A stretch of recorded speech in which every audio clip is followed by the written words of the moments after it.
ministerio de maestro y evangelista. Estos son conocidos por el ejercicio que desarrollan y también por lo que de repente en algunos de nosotros hemos admirado, hemos sido atendidos. Podemos decir, ¿no? A través de estos ministerios, ¿no? Bien, vamos a compartir entonces. Aquí está. Este es el número 3. Esto ya es el tercer material de este curso a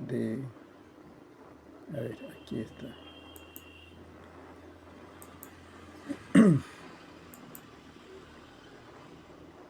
De dones y ministerios, este curso, ¿no? Nos toca hablar entonces del ministerio de maestro. El ministerio de maestro está en el grupo de Efesios 4:11 y es uno de los ministerios que contribuye en el perfeccionamiento de los santos para el servicio a Cristo. Todo este curso en verdad está desarrollándose en base a que hay un beneficio para la iglesia. No somos perfeccionados.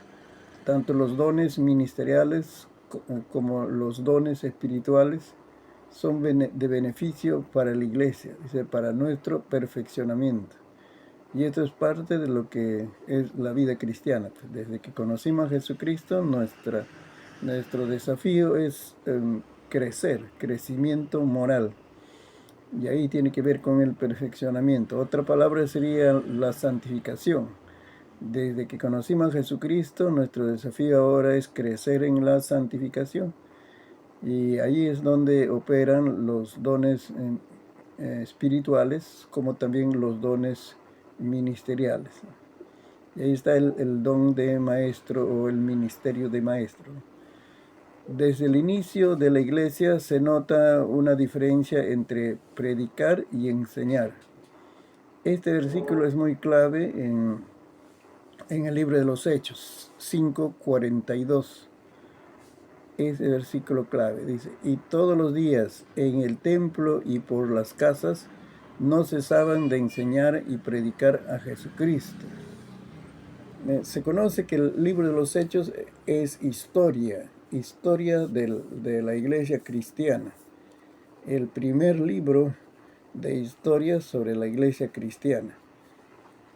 Pero para nosotros es parte de la Biblia. Y entonces cuando se estudia Hechos, se ve que está contando la historia y luego como que se detiene a hacer un resumen hasta ese momento. Después sigue contando la historia de la iglesia y hace así un resumen.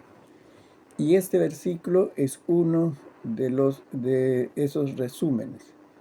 Quiere decir como que hay una jornada de historia y sucesos que precedieron a este versículo y que luego el escritor sagrado, que era Lucas, lo resume, dice: y todos los días en el templo y por las casas no cesaban de enseñar y predicar a Jesucristo.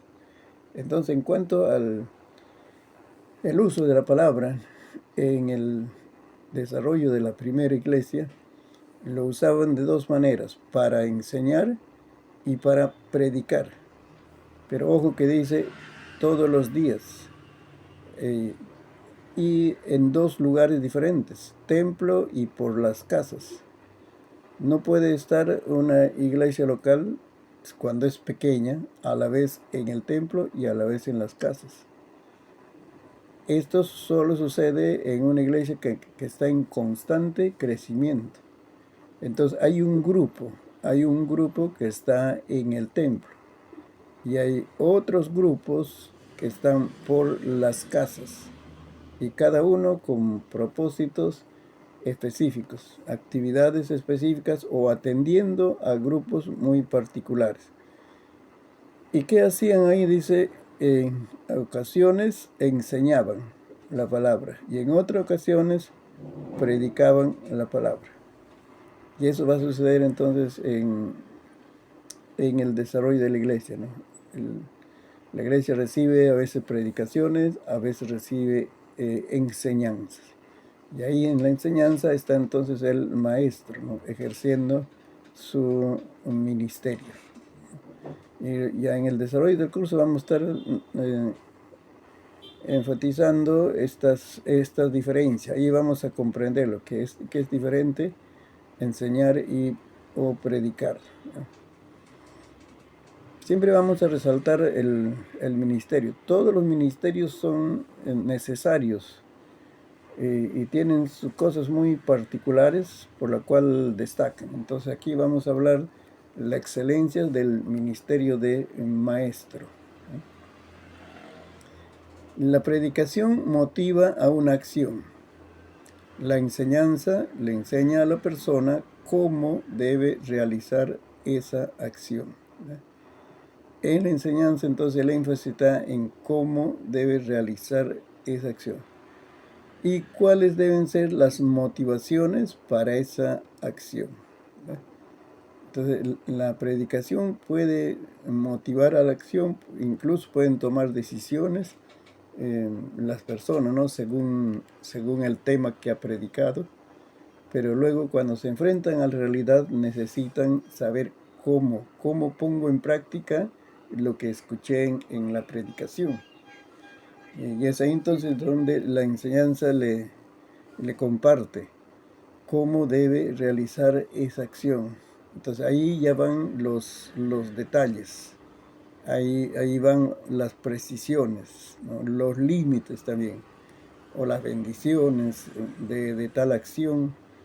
También las consecuencias si no realizas, si no hizo caso a ese llamado a accionar, hay consecuencias. Entonces la enseñanza va más al terreno práctico, cómo debe realizar esa acción. Supongamos, vamos a poner como ejemplo el caso del diezmo.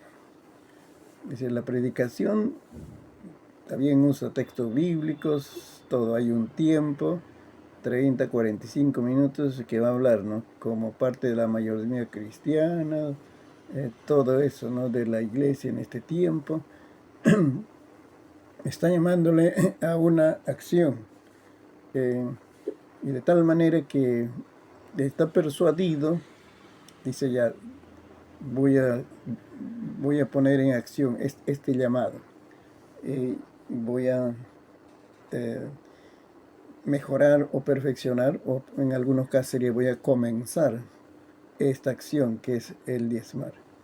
Pero luego ya se presenta en el día de culto, puede ser el domingo, que es el día mayormente donde las personas van y dan ofrendas y diezmos. Y entonces dice, ahora, ¿cómo hago? ¿Ve? ¿Cómo hago? Es la parte práctica. Pero la motivación es, ¿cuál debe ser la motivación correcta para practicar esto sobre el diezmo? ¿Ves? Eso le va a dar la enseñanza. Y entonces hay todo un material que se va a desarrollar. Entonces ahí vamos acercándonos que el ministerio de maestro va a llegar a esas necesidades más pequeñas o prácticas, se puede llamar, de la acción a que fue motivada. Segunda excelencia, la enseñanza transmite mayor contenido que una predicación. Mayor contenido, es decir, ahí recuerda que se predica un sermón y se enseña una lección, que es diferente. Entonces, en el sermón puede tener contenido, todo eso, ahí está su bosquejo, está escrito todo. Algunos también se dan el trabajo de escribir su bosquejo, y es una predicación. ¿Y qué hacen en el momento de la exposición? Leen su sermón. He visto en una o dos ocasiones muy particulares, pero está escrito ya las palabras, las frases que va a decir. Hoy también si ves, los políticos cuando están en ejercicio, o sea, en el Congreso, o un ministro, por ejemplo, un ministro que tiene que dirigirse, como tiene tantos asesores, le escriben el discurso que va a decir, claro, en coordinación con él. Entonces él lee. Cuando se nota ahí, está enfocando la cámara a ese político, está leyendo. Entonces, así la predicación puede ser leída, pero aún así el contenido, como está enfocado a motivar, va a tener los elementos necesarios para apelar, ¿no?, a su entendimiento, a sus emociones, y que esté persuadido de hacer conforme a la predicación, conforme al contenido de la predicación. Pero en la enseñanza, el maestro usa una lección. Y en esa lección, entonces, hay mayor contenido. Porque si se escribiera, ¿no? Si se escribiera todo lo que comparte el maestro, aparte de estas notas, por ejemplo, este es un material que ustedes están viendo. Aparte de eso, lo que el maestro aporta como explicación sería mucho más hojas que el sermón escrito. Entonces, por eso, en la enseñanza se transmite mayor contenido, y eso ayuda. Eso ayuda para que se pueda desarrollar el tema de una manera amplia. Ahí se puede ventilar algunas dudas, algunos aspectos relacionados al tema, se puede insistir o persuadir hasta lograr mayor comprensión en las personas sobre nuestro tema. Por eso es que se comparte mayor contenido. Ahora, enfocando o diciéndole de otra manera. Una lección puede tener tres divisiones, 4 partes, que se puede convertir en 3 o 4 predicaciones. Cada una de esas divisiones de una lección puede convertirse en una predicación. ¿Ves? Entonces, ahí está la ventaja de la enseñanza, ¿no? Sobre todo cuando usa dicen, la método o técnica de la exposición. El maestro expone, entonces va a comunicar bastante contenido. Es muy importante eso en cuanto al ministerio de maestro, ¿no? Luego, en la enseñanza debe decir ahí, apela a diversos sentidos para fijar una verdad en los estudiantes. Primero apela al oído, porque están escuchando la lección, ¿eh? Luego a la vista, porque están viendo algo de la lección. Bueno, aquí como somos mayores, no estoy usando figuras, pero para los niños hasta adolescentes, las figuras le transmiten, refuerza la enseñanza. Está apelando a la vista. Y para los más pequeños, le ayuda a estar en la lección, o sea, brindar su atención a la lección. Porque cuando no hay nada que ver, entonces ese niño, ese ojo del niño busca a ver, ¿en qué voy a estar ocupado? ¿En qué voy a estar ocupado? ¿Sí?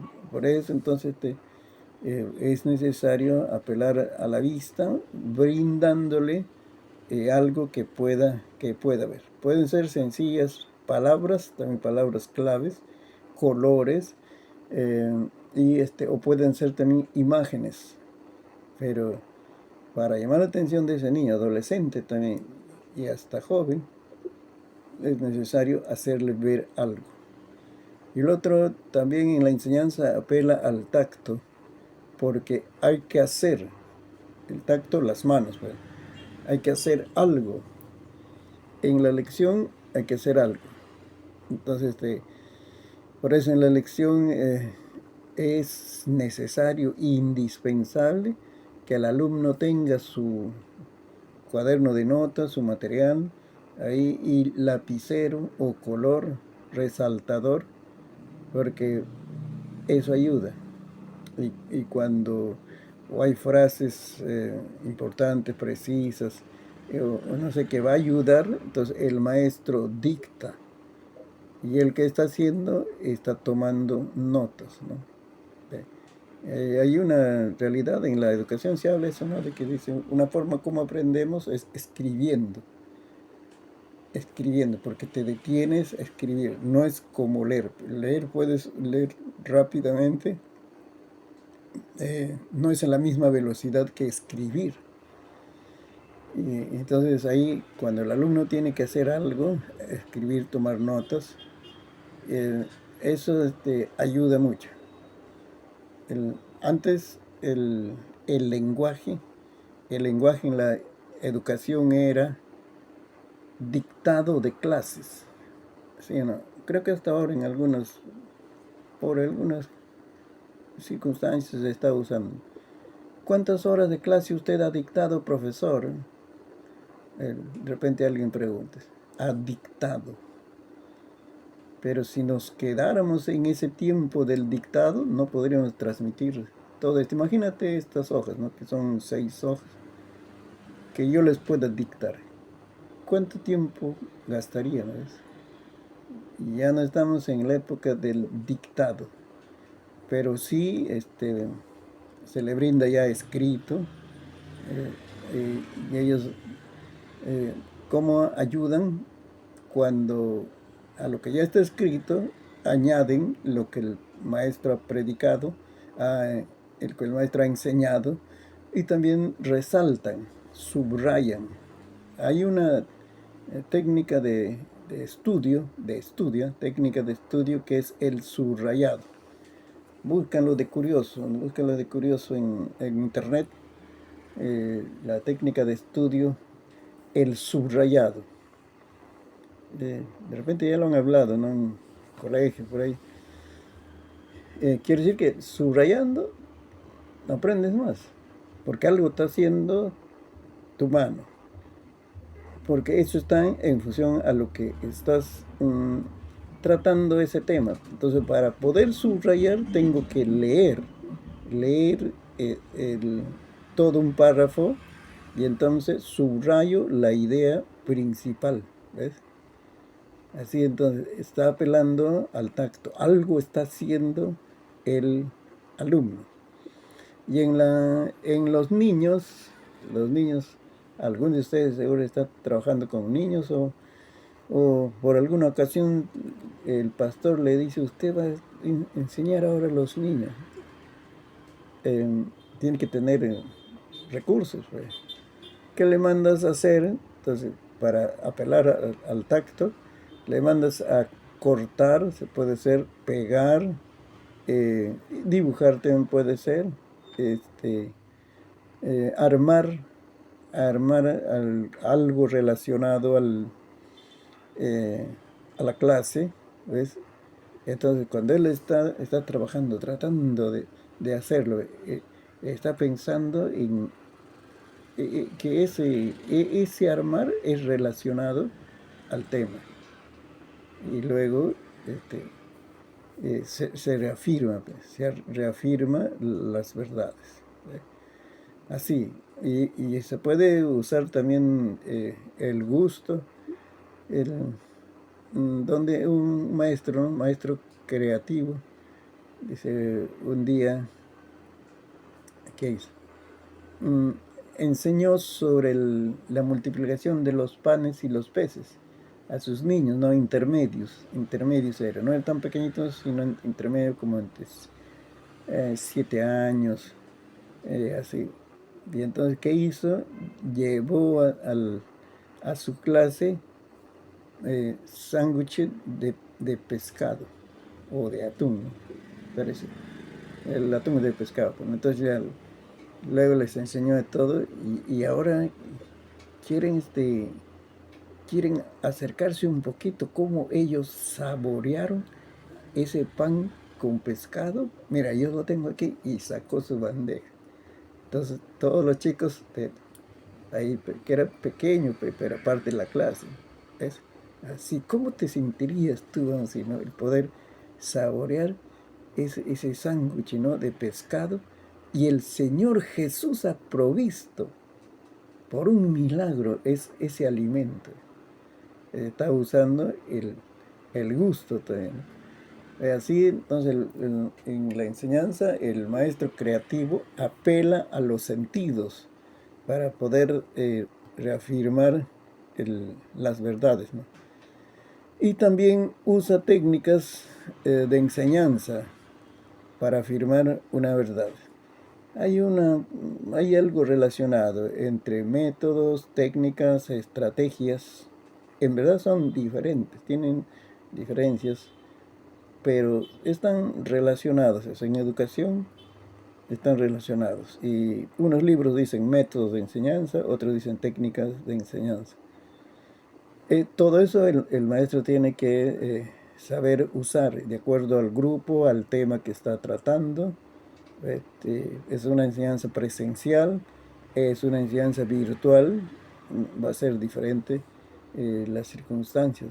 En cambio, en la predicación solamente sería la exposición, a exponer ahí la palabra, la verdad. También tiene que apelar a la imaginación del oyente, y por eso se usa ilustraciones. Eh, Ilustraciones, ya se han estudiado en homilética, tiene su parte importante en el sermón, las ilustraciones. El Señor Jesús lo usó con mucha utilidad, ¿no? Y bien práctico, y hasta ahora nosotros estamos disfrutando de esa enseñanza. El Señor Jesús usó ilustraciones, ¿eh? Así que ahí esa es la enseñanza, ¿no? Que apela a los sentidos y luego se usa técnicas de enseñanza. Y por eso entonces la enseñanza es más dinámica, hasta divertida se puede decir, porque si aprecias el curso, estás motivado para ese curso, no vas a sufrir las clases, sino vas a disfrutar, porque estás haciendo algo y estás pensando, ¿no? De esta manera te voy a enseñar a otros, ¿ves? Sí, en la predicación, en cambio, uno tiene que tener disciplina y llevar el hilo del pensamiento del expositor, ¿no? Y saber retener, ¿no? Y por ahí hacer algunas notas, ¿no? No tenemos la costumbre, ¿eh? O sea, peruanos, no tenemos la costumbre de tomar notas de los sermones. Estos son de otras culturas, sí he visto en su templo. Los que están escuchando un sermón tienen su libreta de notas y ahí están tomando notas. Ya vamos a la cuarta referencia. Otra excelencia es que el maestro sabe usar la palabra de Dios en la guerra espiritual. Hablamos del maestro ahora. De una manera específica. Porque en Efesios 6:17 dice: y tomad el yelmo de la salvación y la espada del Espíritu, que es la palabra de Dios. Eso es parte de la armadura que el Señor ha escrito para el creyente, para el maestro, para el pastor, para todos. Y entonces aquí, cuando ya vemos en la guerra espiritual, que es tema también relacionado algo relacionado con este curso, cuando hablamos de la vigencia de los dones espirituales o la cesación. Entonces ahí también hay diferentes opiniones sobre guerra espiritual. Pero como dice la Biblia, no tenemos lucha contra sangre ni carne, entonces estamos en lucha. No contra personas, sino contra este imperio maligno. Y entonces ahí le describe el apóstol Pablo que una de las partes de esa armadura es la espada, que se refiere entonces a la palabra de Dios. Es cuando se usa las verdades de Dios para contradecir o destruir, sería en el lenguaje de guerra espiritual, destruir las mentiras del imperio maligno.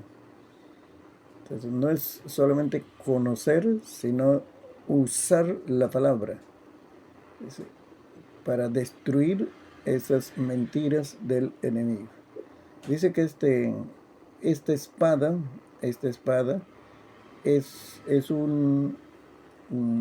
dentro de la armadura. Lo demás es para defensa, pero la espada es para ataque. Por eso entonces, para el maestro no es solo que él conoce, sino usa la palabra de Dios para atacar. Y entonces, ¿a quién está llamado ahí? El maestro, porque él debe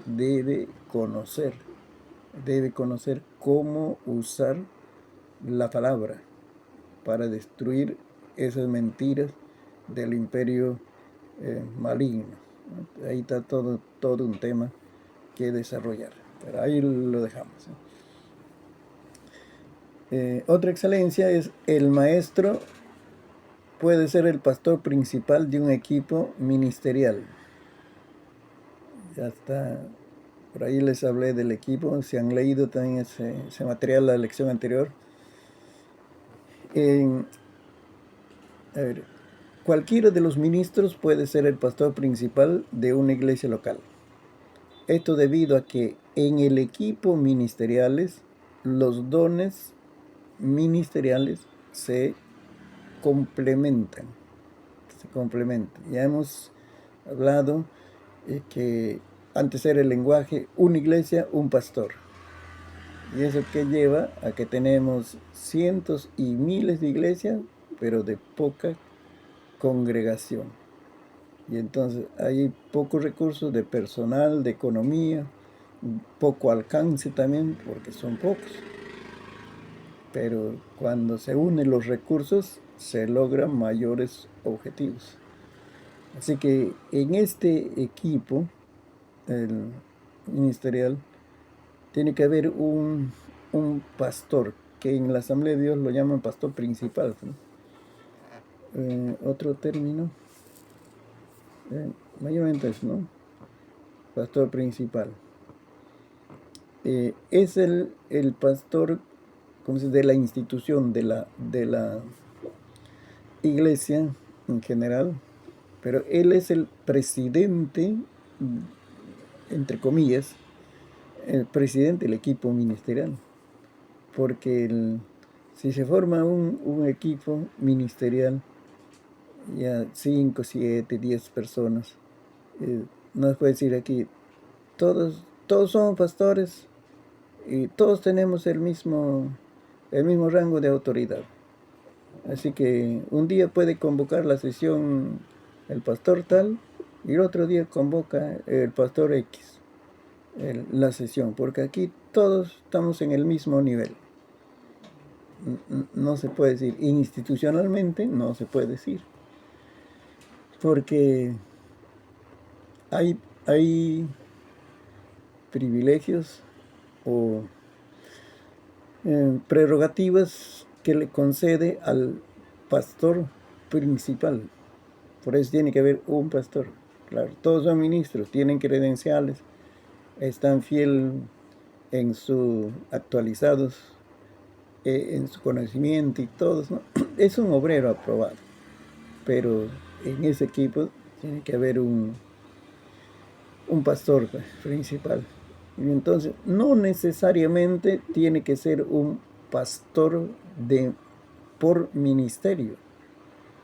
Puede ser otro que tiene otro ministerio principal, pero también conoce el ambiente de lo que es la iglesia, la administración, tiene esa visión también del trabajo, comprende el trabajo pastoral, entonces él puede ser el pastor, y ahí el maestro puede ser el pastor.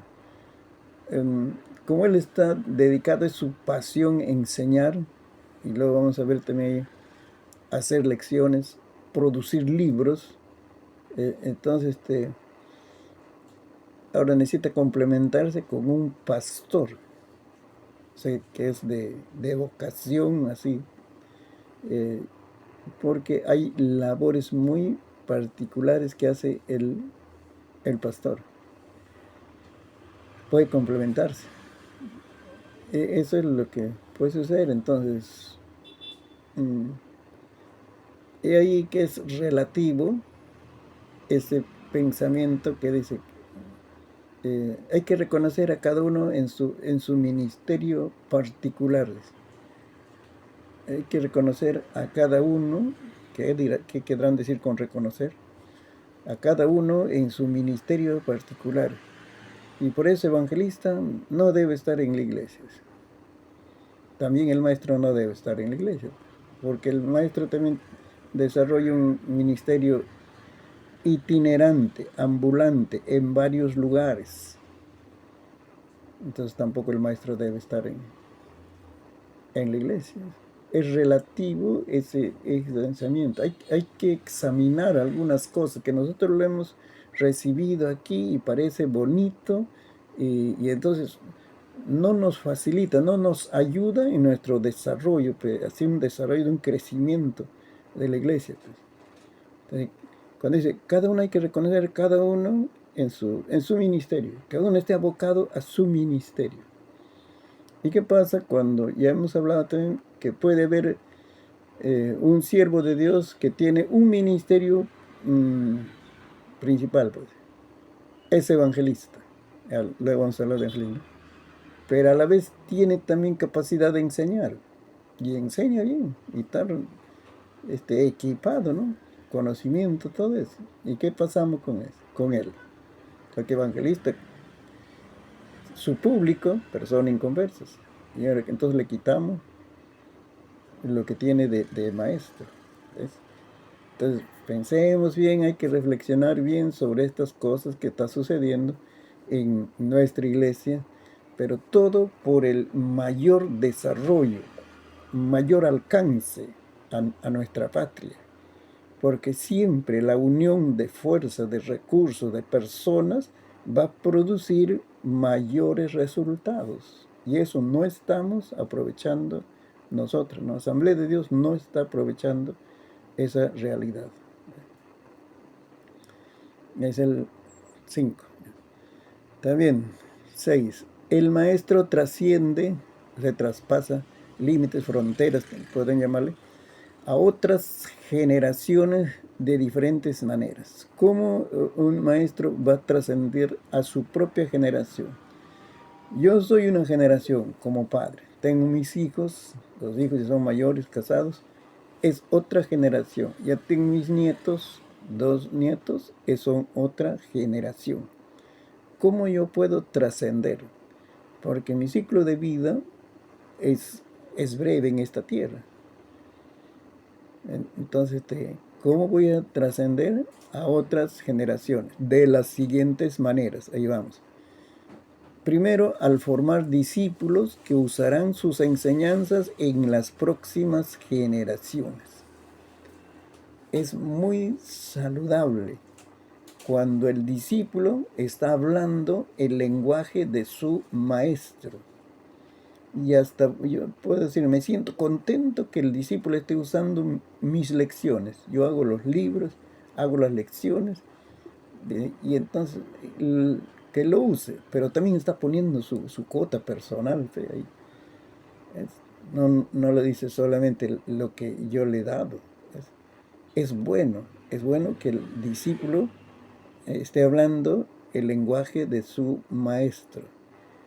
Y entonces cuando el maestro no está, ya el Señor lo llevó a su hogar celestial, esos discípulos van a seguir enseñando porque son verdades importantes, poniéndole también su firma personal. Claro, eso está bien. En el seminario está sucediendo esto. Por ejemplo, en el seminario se hace referencia a los escritos de Lutero. Hace cientos de años murió. De otros de la Reforma que escribieron también, y hasta ahora se está estudiando. Ahí está en la biblioteca de los seminarios. Se está estudiando eso, o se hace tarea, o se habla. Algunos presenta una exposición o se debate también en base a esos escritos de los maestros de años. Entonces, ese maestro ha trascendido, mira, cientos de años ha trascendido. Entonces, esa es una forma, que su enseñanza otros lo están usando. Luego, la segunda forma es al escribir libros que su impacto generacional es inmedible. Libros. Ya les decía, el teólogo, les digo a ustedes, el teólogo, si nosotros, no sé cuál es su grado que le conceden en este seminario, nosotros solamente damos grados de bachiller, licenciatura en ministerios. Es el Seminario Bíblico La Hermosa, ¿no?, que está en Vitarte. Eso damos. No damos bachiller, licenciado en teología. No damos ese grado. Porque nuestro pastor dijo, de los egresados en teología, ¿cuántos son teólogos? Porque el teólogo maneja, ¿qué? Teología, doctrina, maneja teología. Y no solo para enseñar, sino para escribir. Ahí abunden en la biblioteca esos teólogos que estamos usando como libros de texto en teología, ¿no? Doctrina de Cristo, doctrina de la Iglesia, escatología. Esos son teólogos. Han escrito libros. No solo un libro, varios libros.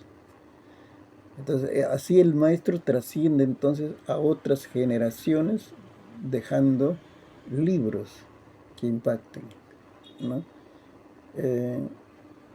Hay un escritor en la historia de la iglesia, después de los apóstoles, son los otros personajes que se llamaban los padres de la iglesia, lo llamaban así, la era posapostólica. Después también los apologetas, o sea, que defendían la fe, también escribían, porque ellos defendían la fe así directo, a personas específicas, escribían libros, o sea, volúmenes, sobre un tema específico también. No es que solo en su casa están, yo no estoy de acuerdo con ese día, sino se enfrentaban abiertamente. Entonces hay un escritor, Orígenes Adamancio, que la historia dice que escribió su producto, dice, ¿no?, 6.000 productos literarios. Ahora, cuando decimos 6.000 libros ha escrito este hombre, es que producto literario lo llamaban, por ejemplo, a una carta, pero no era pues 4 párrafos así, sino una carta extensa dirigida al emperador. Si él lo decía, no estamos de acuerdo con esto, esto está dañando a la sociedad, así, un reclamo de frente. Entonces ahí eso lo llamaban productos literarios. Y otros también puede ser un folleto que ayude en el crecimiento de la vida espiritual, un tema particular, específico.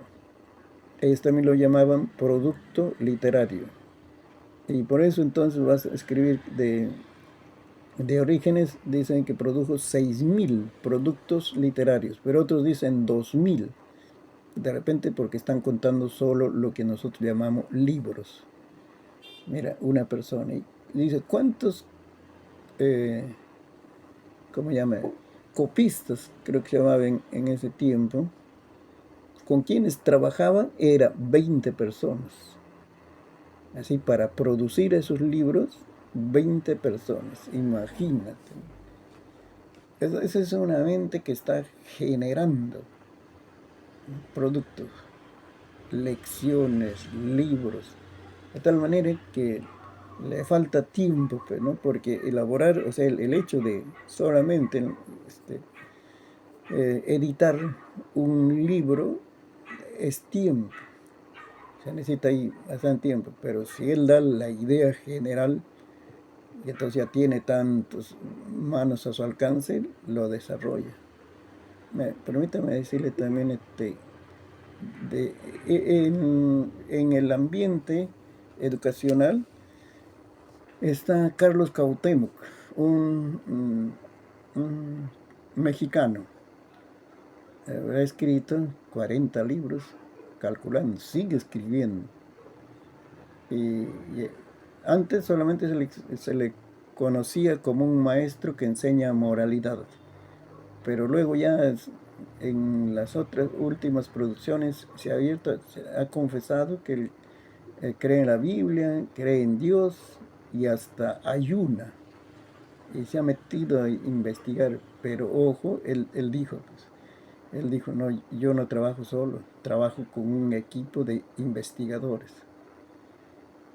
Entonces tiene a su alcance, pues, como está produciendo libros, entonces puede tener personas así empleados para que le brinden la información. Entonces el análisis ya lo lleva así maduradito y él lo desarrolla en un libro, escribe de diferentes temas. Pero moralidad es formación moral y también de familias, bastante habla sobre familias. Mira, eso es un maestro que está afectando a generaciones futuras, porque estos libros van a quedar un día. Orígenes se fue al cielo, un día se irá al cielo, creo que es creyente, no se expresa qué iglesia, así, ¿no? Pero algunos de repente en México lo pueden conocerlo. Se irá al cielo Carlos Cuauhtémoc, sus libros quedarán, eso es impacto a las próximas generaciones. Eso no se puede medir, no podemos ver cuántas personas puede eh, bendecir, ayudar ese conocimiento que comparte. ¿Eh? Por eso estamos hablando de la excelencia del maestro, ¿no? Otra cosa, ¿cómo puede influir a otras generaciones, trascender a otras generaciones al crear instituciones que desarrollarán una enseñanza con excelencia? Son las instituciones, pues, editorial, una editorial puede ser, que no solo publiquen sus libros, también de otros, que le da las facilidades para que produzcan libros, claro, buenos. Hoy hay, hermanos, hay una producción enorme de contenido en este mundo de la comunicación y no enseñan cosas buenas, en cosas malas enseñan. Eh, y entonces mm, no estamos a la par presentando también las cosas positivas de nuestra fe, de nuestra creencia, vamos a decir, lo que llamamos cristianismo evangélico, no estamos presentando. A ver,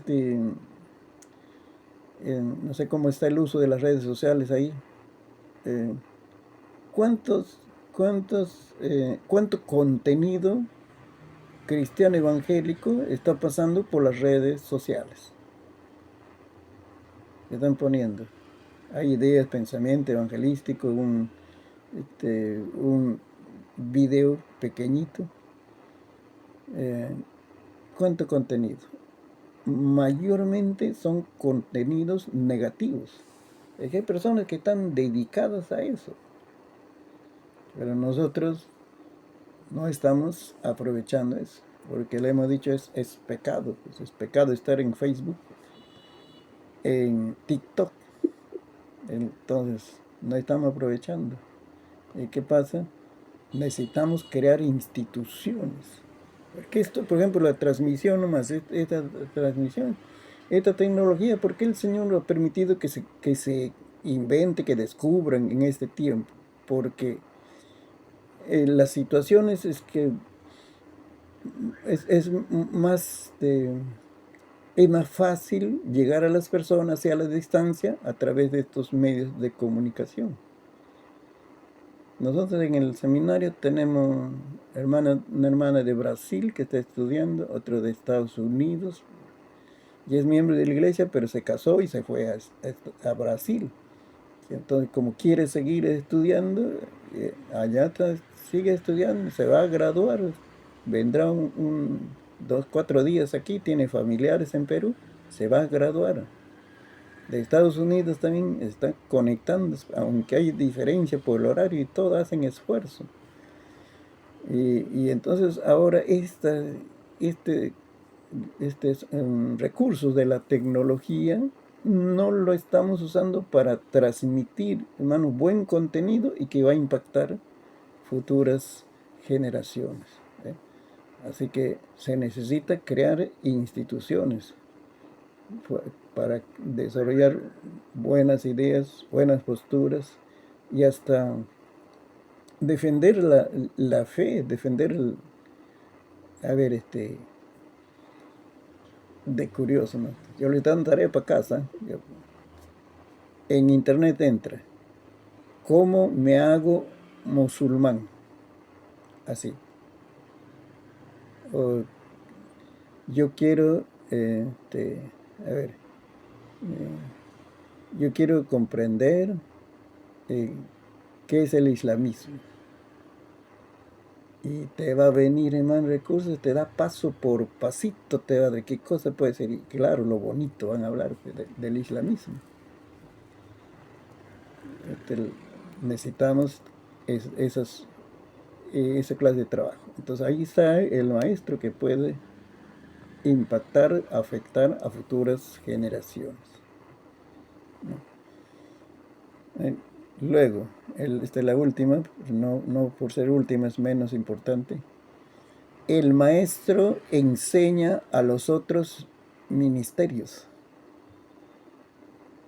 porque Dios le ha dotado pues, de un ministerio. Claro, lo perfecciona a través del estudio, es necesario ser lector y todo, y aquí estoy hablando de eso, pero hay un respaldo de Dios cuando Dios te da ese ministerio. Así como el evangelista tiene mensaje para la persona sin Cristo, para el inconverso. Y está bien hablado esa palabra inconverso. El maestro tiene lecciones, tiene enseñanza. Entonces aquí estoy poniendo, el maestro enseña al apóstol. No es menos que el apóstol. El maestro enseña al profeta. El maestro no es menos que el profeta.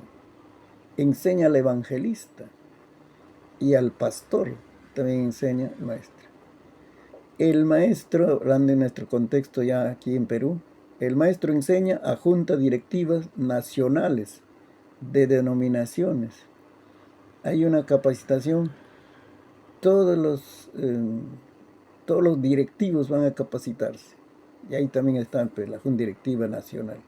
¿Quién enseña? Un maestro. Tiene mensaje, tiene contenido. A ver, dale un tema para que enseñe un maestro. Cuando es un maestro por llamamiento, él lo va a desarrollar. El maestro enseña a políticos en ejercicio. Ese es el maestro. Que debe tener enseñanza a los políticos. Ya estoy hablando en broma, en serio, ¿no? En broma y en serio con mis compañeros de ministerio aquí en la región Lima, provincias, yo trabajo. es todo el norte chico que llaman provincia Huaura, provincia Huaral, ahí en el mapa están, provincia Barranca, el norte chico. Entonces hablando, yo le dije, yo a los candidatos políticos o a los políticos en ejercicio le daría un curso. ¿Y qué curso le darías? El primer curso sería cómo cortarse las uñas. Ah, ya sé a qué te estás refiriendo. Entonces, cuando el Señor te da ese ministerio, tienes lecciones para los políticos en ejercicios. Ellos sabrán de leyes, sabrán de otras cosas, cómo se mueve el Congreso, mesa de parte y todo eso. Pero tú tienes, como maestro, también tienes que enseñar a ellos para que sean mejores. El maestro tiene lección, enseñanza para los líderes de comunicación de un país. Esos son importantes en el clima eh, que se desarrolla en ese país. El clima emocional, el clima moral, el clima político, los comunicadores sociales, porque la gente lo cree. También, según su inclinación política, no le cree a otros medios de comunicación, pero son influyentes. Lo que ellos dicen son influyentes. Y entonces, los maestros pueden darle lecciones, pueden enseñar a esos líderes de la comunicación. Y naturalmente, el maestro puede enseñar a padres de familia, papá y mamá. ¿Ves? Entonces, allí, comenzando, el maestro enseña a otros ministerios dentro de estos 5, pero también a otros personajes que son influyentes en el desarrollo de la sociedad. Por eso un maestro es importante, que no solo su ámbito de ejercicio sea el templo, sino, o el ambiente, sino el maestro también puede enseñar en el ámbito social. Ahí me invitan a una maestra quería hacer su escuela de padres, ya le tocaba, por, por el plan que hay, ¿no? Entonces, ¿a quién voy a invitar? Psicólogos, ¿a quién invito? Al pastor Terry. Entonces yo voy y ahí estaban los padres de familias, madres de familia, todo. Le doy una lección porque tengo temas para padres de familia en el ambiente cristiano, pero también para el ambiente social, pues. Entonces ya no le digo eh, no digo cómo criar hijos cristianos para que tus hijos sean cristianos, si él también no es cristiano. Entonces yo le digo, ¿cómo criar hijos exitosos? Usted es padre de familia, madre de familia, usted desea que su hijo sea exitoso, le vaya bien en esta tierra, ¿sí o no? Por eso se esfuerza. Y usted más de una vez habría dicho, yo llegué hasta cierto lugar y quiero que mis hijos lleguen un poco más allá. Entonces usted desea criar un hijo exitoso.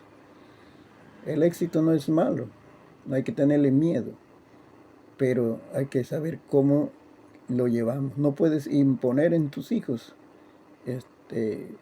convicciones, no puedes imponer conductas, pero puedes influir en ellos. Entonces le digo 1, 2, 3, 4.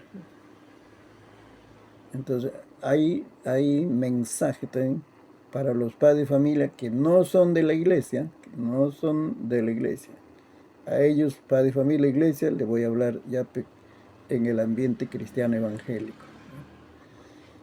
Oye, y son las excelencias del maestro, por eso vale la pena que respaldar a esos maestros que están desarrollando un ministerio. Mano, pastor. Sí, hermano.